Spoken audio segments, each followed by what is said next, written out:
Pero dito sa Anda, Pangasinan ay pinagmamalaki namin ito, kawayan. Kayo mga tropa, kumakain ba kayo ng kawayan? Yo, what's up mga tropa? Magandang gabi sa inyong lahat. At sa vlog pala na to ay meron pala tayo ditong kawayan. Dahil sa ibang lugar, di ba, may pinagmamalaki silang mga pagkain katulad ng Cebu. Di ba, pinagmamalaki nila yung karkarlechon. Pero dito sa Anda, Pangasinan ay pinagmamalaki namin ito, kawayan. So ngayong gabi ay ito yung kakainin namin ni Mrs. Kawayan. So kayo mga tropa, kumakain ba kayo ng kawayan? Ano nga ba ang meron dito sa may kawayan na ito mga tropa, no?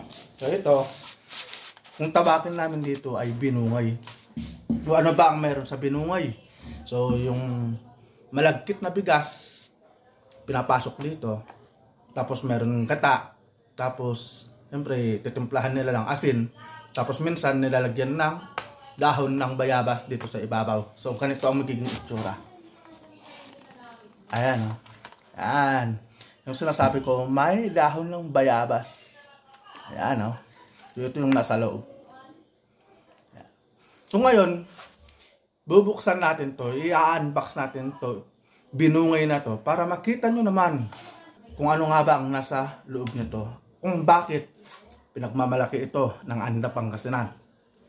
Mga tropa na, so bubuksan na natin to para makita na natin yung laman ng kawayan na to. Alright! Magagamit lang tayo ng kutsilyo, itak, o kahit ano na pwedeng pangbiyak dito. Bibiyakin natin. Yan. Ito na siya mga tropa. Ito yung pinagmamalaki ng Anda, Pangasinan.